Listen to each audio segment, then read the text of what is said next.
Good morning. U.S. military operations in Afghanistan continue with our primary focus on the safety and security of the troops who remain in Kabul.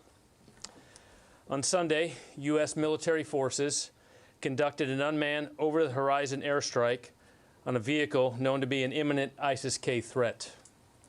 This self-defense strike successfully hit the target near Kabul airport. Significant secondary explosions from the targeted vehicle indicated the presence of a substantial amount of explosive material. We are aware of reports of civilian casualties, and we take these reports very seriously, and we are continuing to assess the situation. Separately, at approximately 11 p.m. Eastern Time last night, as many as 5 rockets were fired at the Kabul airport. U.S. military forces successfully employed our force protection measures to thwart that attack. U.S. forces retain the inherent right of self-defense and are authorized to meet threats with a swift and forceful response. Force protection is paramount in this phase of the operation. Over the weekend and into today, evacuation operations continued. Yesterday, 26 U.S. military aircraft, all C-17s, departed with approximately 1,200 evacuees. In total, there were 28 flights out of Kabul airport in the last 24 hours, which included the remaining coalition departures. As of today, more than 122,000, including 5,400 Americans, have been evacuated from Afghanistan. U.S. military troops have shown tremendous bravery and compassion as they put themselves in harm's way to evacuate as many American citizens and Afghans as possible during this operation. That work by U.S. service members continues across the globe at a number of intermediate staging bases and DoD installations. In CENTCOM, more than 27,000 passengers await follow-on movement from 6 active locations. In EUCOM, 3 active locations currently have more than 22,000 passengers, and today 17 flights will transport about 3,700 passengers to both Dulles International Airport with approximately 11 flights and Philadelphia International Airport with 6 flights. In NORTHCOM, there are nearly 13,000 passengers that remain at 5 different U.S. installations. These numbers are a snapshot in time, and movement of personnel is very fluid. We do not expect these passenger totals to match the total number of evacuees from Afghanistan, nor will they match the total Afghans arriving to the United States. The mission of the evacuation operation was to help as many people as possible leave Afghanistan. Some of these evacuees included American citizens, third country nationals, or Afghans whose credentials permitted them to otherwise depart without processing at a military installation. Military, civilian, and contract personnel continue to work closely with both government and non-governmental agencies to meet requirements and provide additional capabilities for families as they continue their transition. While operations in Afghanistan will conclude soon, the DoD effort to support the interagency is ongoing. Additionally, the Department of Defense continues to support humanitarian relief operations in response to national disasters here closer to home.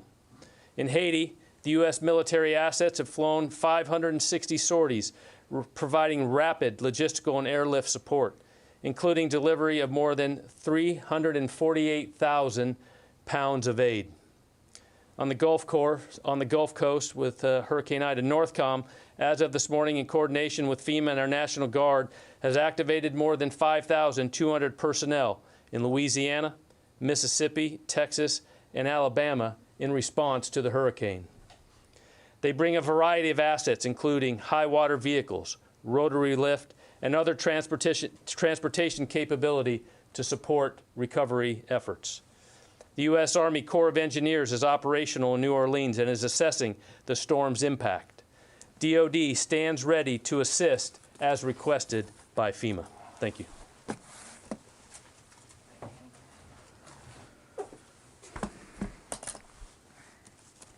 Okay, I don't have anything to add, so we'll go to questions. Lita.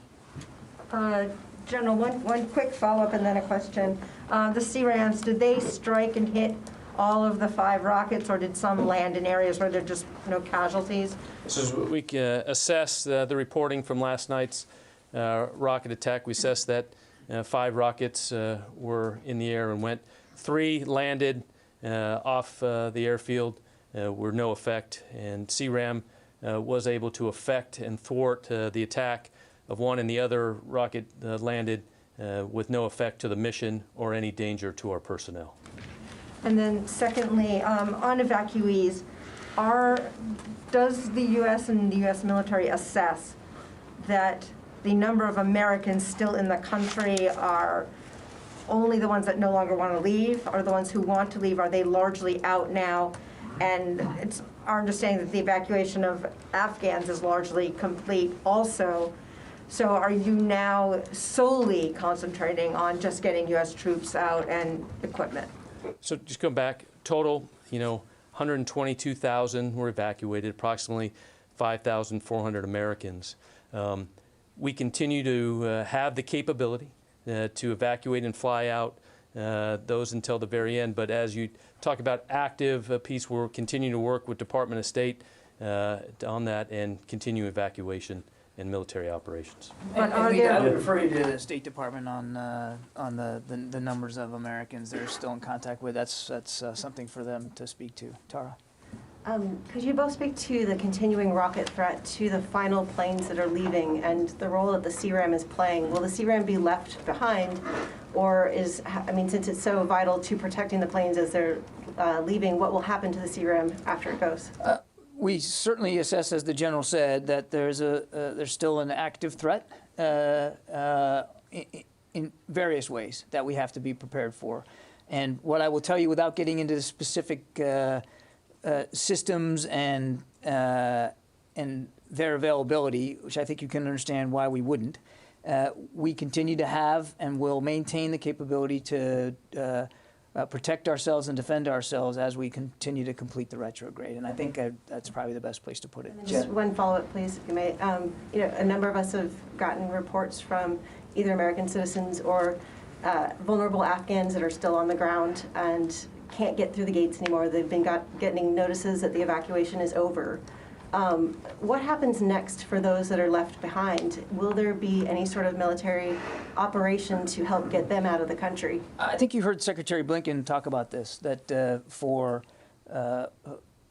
Americans and other individuals that want to be able to leave Afghanistan after our withdrawal is complete, that the State Department is going to continue to work across many different levers to facilitate that transportation. And as I said earlier, right now we do not anticipate a military role in that effort. Jen? John, General Taylor, you just said that one rocket landed with no effect to the mission. You mean it landed inside the airport perimeter, but it did not affect the mission? It landed inside the perimeter and had no effect whatsoever. And these ISIS-K fighters or planners that you have targeted with drone strikes in the last few days, are any of them, were they released from the Bagram prison or from Pulicharki prison? Were they known combatants who were inside those prisons? I don't think we have that information. And lastly, if 5,800 Americans were left in Afghanistan when you pulled out of Bagram at the end of July, why did the U.S. military not begin evacuations of Americans before pulling out of the country? Jen, we've talked about this quite some time ago. I'm happy to revisit it. We were already baked into the retrograde plan way back in the spring, was the possibility for non-combatant evacuations and helping people get out. And we were in constant conversations with the Ghani government, as well as our colleagues across the interagency, about what that would look like and when would be the right time to do that. And in anticipation of it, well before the provincial capitals started toppling there towards the middle of August, Secretary Austin pre-positioned forces closer into the region to the degree of taking an entire Marine battalion off of the USS Iwo Jima and moving them ashore to Kuwait so that they would be ready. So this was something that we had been planning for and preparing for. The timing of these things is always very delicate, as you might imagine. You were essentially stopped by the State Department from beginning those evacuations. I wouldn't say that, and I don't think it's important right now to get into internal deliberations. We were obviously still in close contact with the Ghani government, which was still, he was still the president of the country, and you have to be able to have those conversations too, because our expectation was that the Ghani government would stay in place. Nobody could have imagined how quickly that government would have literally just dissipated almost overnight. There was simply no way to predict that. Idris? Can I just ask a couple of questions on the gates? Are any of the gates still open, and are any of the gates under Taliban control? I think it's right now, as we get into this has always been a dangerous operation, but we're in a particularly dangerous time right now, Idris. I think you can understand that we're not going to be detailing the status of any particular gate right now. As the general said, we still have the ability and the capability to conduct evacuation operations even while we are completing and working to complete the retrograde of U.S. forces. Quick follow-up. You've now had two incidents, one on Thursday and one on Sunday, where there may have been civilian casualties or reports of it. Beyond investigating it, do you have any indications that those reports may be accurate? We are not in a position to dispute it right now, Idris. And as the general said, we're assessing and we're investigating. Look, make no mistake, no military on the face of the earth works harder to avoid civilian casualties than the United States military. And nobody wants to see innocent life taken. We take it very, very seriously. And when we know that we have caused innocent life to be lost in the conduct of our operations, we're transparent about it. We're investigating this. I'm not going to get ahead of it.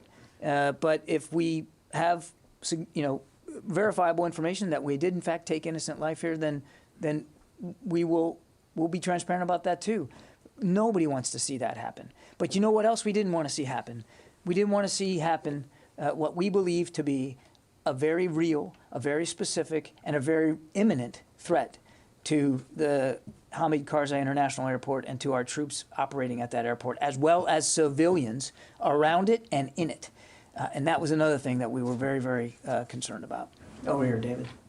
The President had said that the likelihood of an attack within the next 24 to 36 hours was highly likely.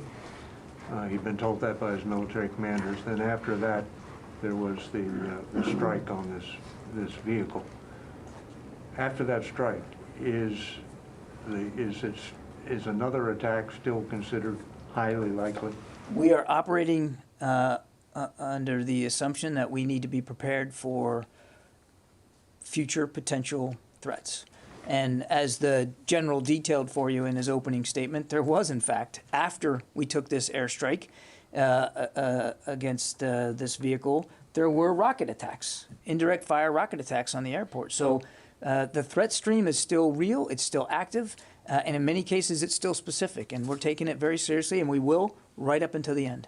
You didn't specifically answer the question about whether the Taliban, you said you weren't going to talk about who was at what gate, but are the Taliban on the airport?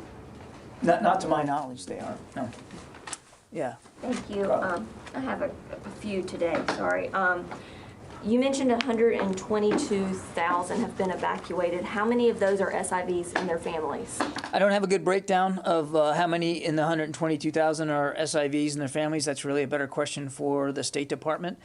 We know that roughly 5,400 of the 122,000 are American citizens, and the vast majority, of course, are Afghan, and I just don't have a breakdown of that. Well, our reporting is saying that there are about 7,000 of the 88,000, so that leaves more than 80,000 SIVs and their family members left behind. Does the Pentagon see that as a success, leaving 80,000 people, SIVs, who worked alongside our troops behind? Carla, I can't verify that number, the math you just gave me, and I can't tell you what the breakdown is right now between the more than 112,000, maybe more, Afghans that we were able to evacuate in the course of less than a couple of weeks. I can't give you the breakdown right now. I honestly can't. What I will tell you is that obviously we wanted to get as many people out as we could. And in the course of a very short order of time, 122,000, the largest airlift that the U.S. military has conducted, got 122,000 people to safety. Now, there will be a time when this is complete that the State Department can do the math and figure this out. But I think we're all focused right now on continuing the mission that the general described us doing and making sure that right up until the end that we can get people out safely, including evacuees. And then secondly, we have sources that say Marines guarding the airport allowed relatives and extended family members of Kabul embassy local staff, despite not having documentation. But meanwhile, spouses and children of Afghans who hold American citizenship and legal permanent resident status were turned away in some cases. Have you heard this as well, and can you confirm this? I have not heard those reports, and I cannot verify them. I will tell you that without speaking to these reports, the Marines and the soldiers that have, for the last couple of weeks, been helping consular officers man these gates and help process people in did heroic work. And they had to make decisions in real time about trying to help people get out. And the numbers speak for themselves. 122,000 plus is significant. And a lot of lives were saved, and a lot of lives are now in a better place, and they're going to have opportunities they couldn't have had before, thanks to the work that these troops did in concert with their State Department colleagues at these very dangerous gates. And one more, if I may, not on Afghanistan. Beijing has come out with a new South China Sea policy, which forces people to self-identify while approaching their self-claimed maritime territories. This policy reportedly goes into effect on Wednesday. Does DoD plan on following that policy?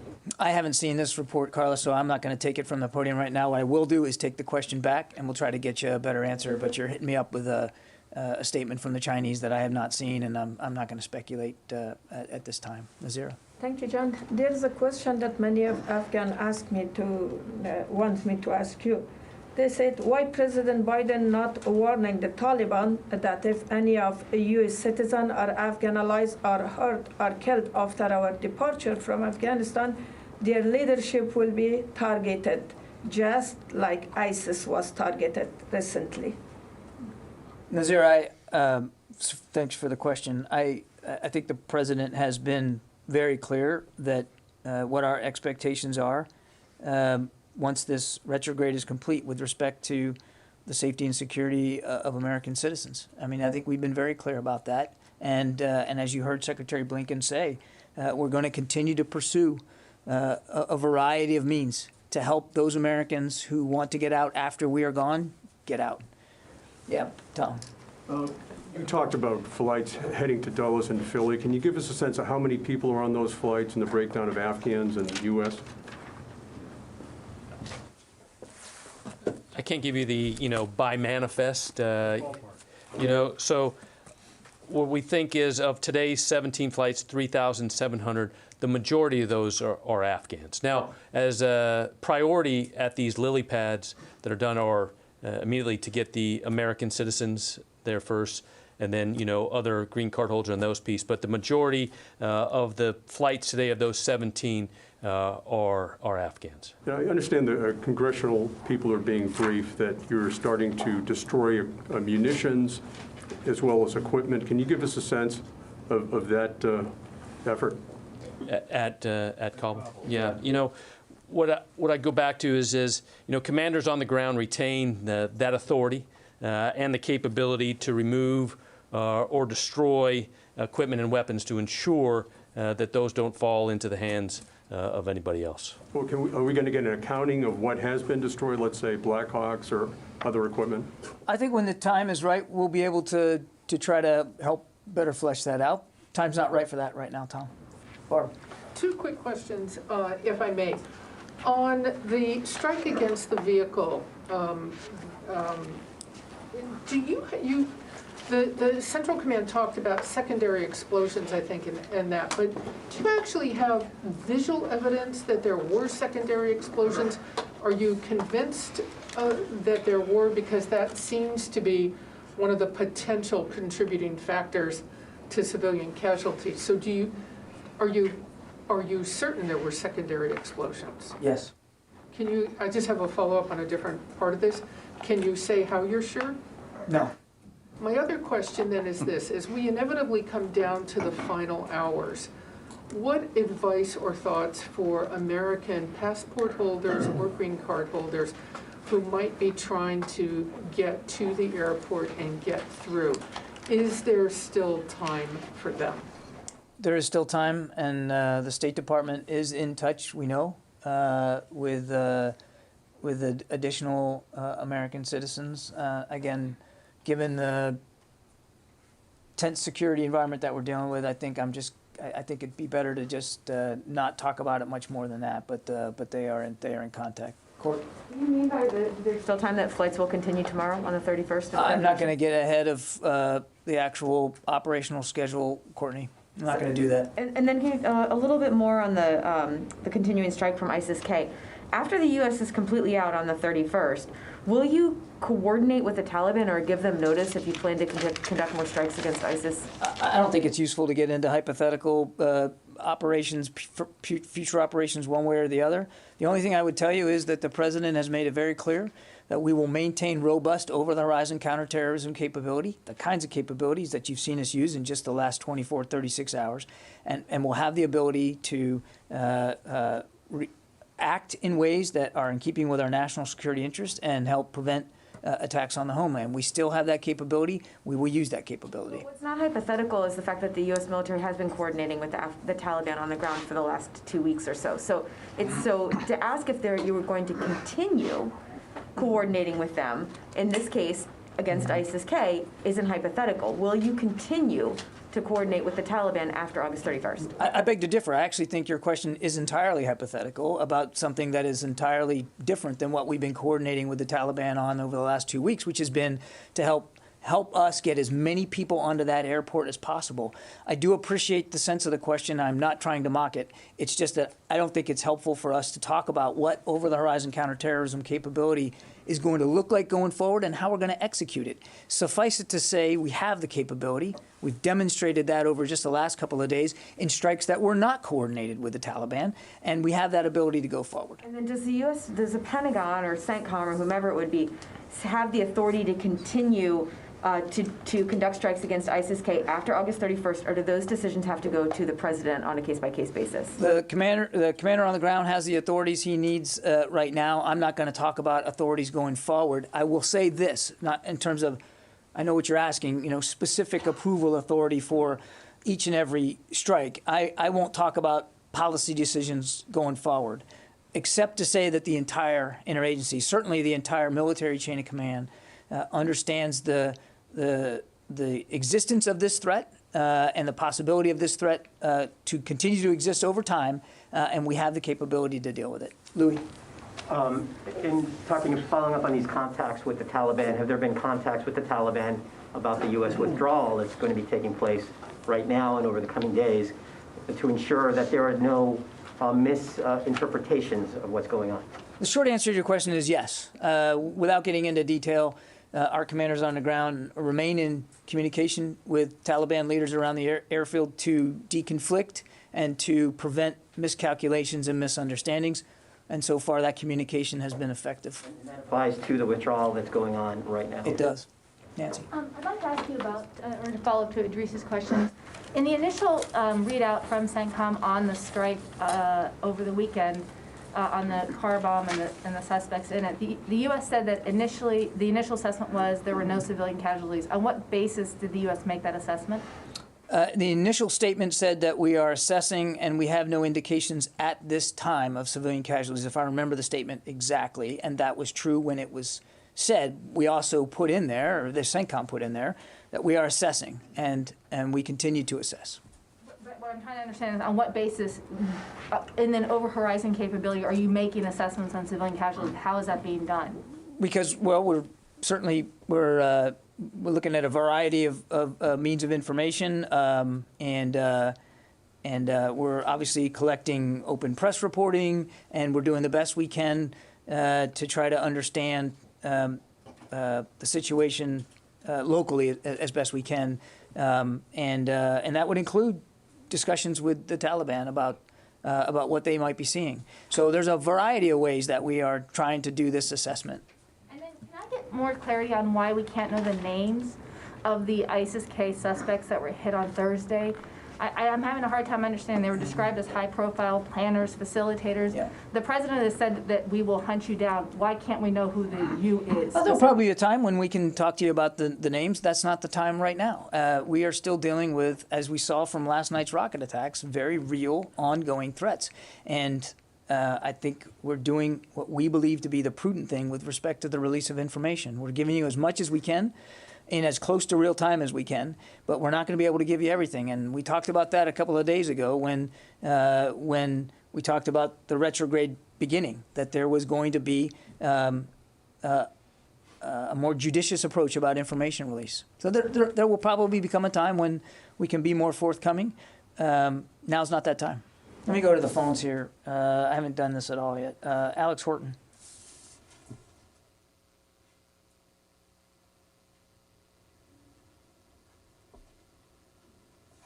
Okay, we'll come back to you, Alex. Jeff Shogel. Thanks. I have a question, and it's difficult, but I hope you can entertain it. According to Politico, the U.S. knew where the attack would, or roughly where the attack would take place on Thursday, and when it would take place. Why were there U.S. troops at that gate at that time? Jeff, what I can tell you is that we have been monitoring as close as we can intelligence that led us to believe that we were in a very dynamic and in some cases specific threat environment. Number one. Number two, as General McKenzie said, we're gonna investigate. We're gonna get to the bottom of what happened last Thursday. 13 precious lives were lost. We're gonna take that seriously, and we're not gonna investigate it in public. Number three, I am absolutely not going to speak to a press story that was informed by the unlawful disclosure of classified information and sensitive deliberations here at the Pentagon. Just not going to do it. Yeah, bye. John, given being conducted at a residential area, this strike, drone strike, the collateral damage of this strike was almost a certainty. So was that the only option you guys used? Just a question to both of you. Was there any other option to stop that bomb-laden vehicle? I'll let the general. I'll ask the general to provide context. Only thing I would say is that we've used the word dynamic a lot, and I know that sounds like Pentagon speak, but that's really the best way to describe the threats we're facing. Dynamic, moving, fluid, quick. And because that's how ISIS-K operates. And we have to try to be as quick and as nimble as they are. And when you have what we believe to be an imminent threat, and we believe this to be an imminent threat, we took the action that we believe was the most necessary at the best opportunity to thwart that attack. Commanders will always minimize collateral damage. That is one of the key tenets of how we operate. In this case, just like Mr. Kirby said, that this strike prevented a high-profile attack against both, coalition U.S. forces and other Afghan civilians. And so, as we looked at the information that we had during the time of the strike, we took all those measures in place, and the decision was made to strike and thwart that attack. And also on the 5 rockets, so the U.S. Force protection measures engaged those rockets, and then apparently they hit one of them, or you didn't engage the other ones? You just wanted to engage that specific 4th one? Yeah, as we look at, just going back, The force protection CRAM did work. It did engage and had effect on the one, and then one did land in an area, and it was not effective. So it didn't intercepted that one, right? That is correct. We intercepted one, and it was effective. Okay. The CRAM was effective. Therese. Good morning, John. I just need to clarify the numbers you stated earlier. Of the 122,000, is the 5,400 a part of that number of Americans evacuated, or is that a separate number from the 122,000 plus evacuated over the course of this operation, going back to late July when we started moving SIV applicants back home. And then when you add in the since then, yes, 5,400 is included in the 122,000. Okay, thank you.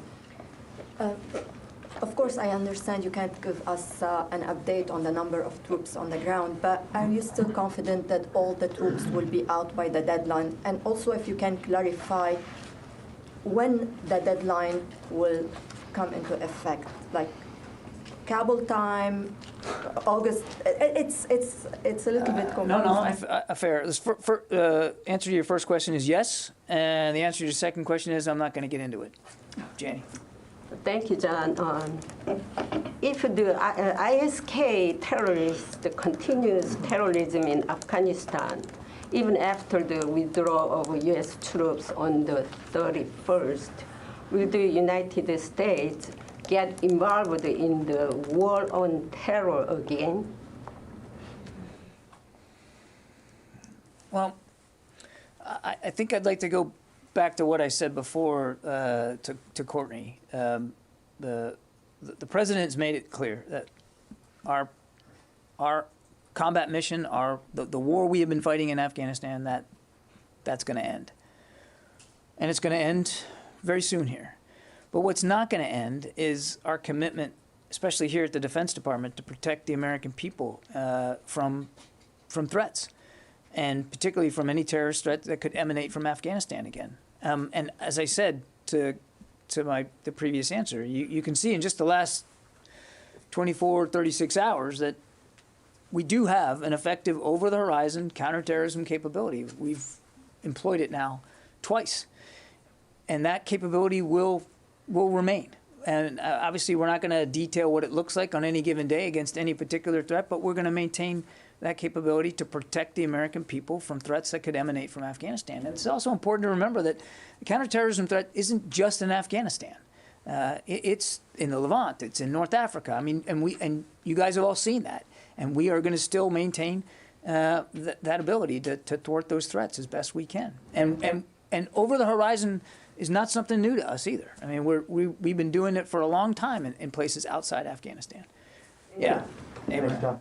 That over-horizon ability for strike and for ISR, is that still coming from Gulf bases, or are you making progress with regional partners for that over-horizon? It comes from over the horizon, Abraham, and I'm not going to go into more detail on that. Is being made with those negotiations? We continue to have discussions with neighboring nations about possibilities. I don't have anything to announce today. Alex, let me come back to you. You there? Yeah, can you hear me, John? I got you. Yeah, going back to the strike, the drone strike on the vehicle, I want to revisit the evidence you used. It seems like verification that it was a legitimate target came from the secondary explosion, though an ordnance expert and trained EOD tech told me, assessing the wire photos, publicly available photos of the scene show, a lack of soot on the walls, relatively little amount of shrapnel. There's a tree that was knocked down that with the foliage still intact. So, after viewing these things, you still stand by with a high degree of confidence that there was a significant explosion and not something like, a gas tank explosion or something like that, that may misdirect the evidence of a big secondary explosion. No. We know that, as I said earlier, there was a secondary explosion that assessed that what was there was going to be used in a high-profile attack. I don't have details on the information that you're just saying there, but our intelligence experts and the CENTCOM will continue to assess the post-strike activities. Okay, a couple more on back there.